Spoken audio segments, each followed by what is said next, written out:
হিমালয়। হিমালয় এশিয়ার একটি পর্বতমালা। এটি অনেকগুলো পর্বতের সমন্বয়ে গঠিত, যা তিব্বতীয় মালভূমি থেকে ভারতীয় উপমহাদেশকে পৃথক করেছে। ভূতত্ত্ববিদের ধারণা অনুযায়ী ভারতীয় প্লেট ও এশিয়ান প্লেটের সংঘর্ষে হিমালয় সৃষ্টি হয়েছে। বিশ্বের তিনটি প্রধান নদী সিন্ধু, ব্রহ্মপুত্র ও গঙ্গার উৎপত্তি হয়েছে এই পর্বতমালা থেকেই।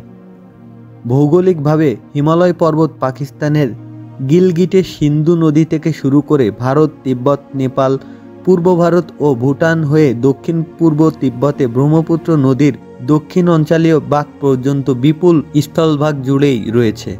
কালী ও তিস্তা নদীর মধ্যবর্তী তৃতীয় অংশটি নেপাল হিমালয় নামে পরিচিত।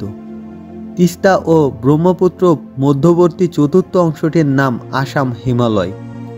আফগানিস্তান, পাকিস্তান, ভারত, চীন, নেপাল ও ভুটান এশিয়ার এই 6 দেশে বিস্তৃত হিমালয় পর্বতমালায় বিশ্বের উচ্চতম শৃঙ্গগুলো অবস্থান করেছে।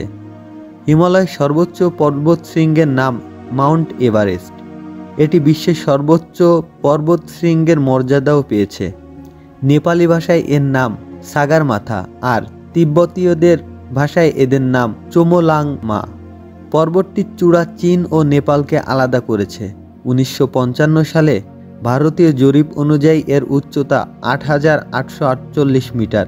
1953 সালে এডমন্ড হিলারি ও নেপালের শেরপা তেনজিং নোরগে সর্বপ্রথম এভারেস্ট শৃঙ্গ জয় করেন।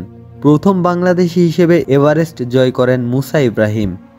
এভারেস্ট পর্বতের পর বিশ্বের দ্বিতীয় সর্বোচ্চ পর্বত শৃঙ্গ কেটুও হিমালয় পর্বতমালায় অবস্থিত। সমুদ্রপৃষ্ঠ থেকে এর উচ্চতা 8,611 মিটার, অর্থাৎ 28,251 ফুট।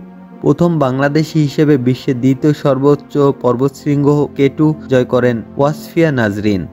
মাউন্ট এভারেস্ট ও কেটুও ছাড়াও 8,000 মিটারের বেশ কিছু পর্বত রয়েছে হিমালয়ে।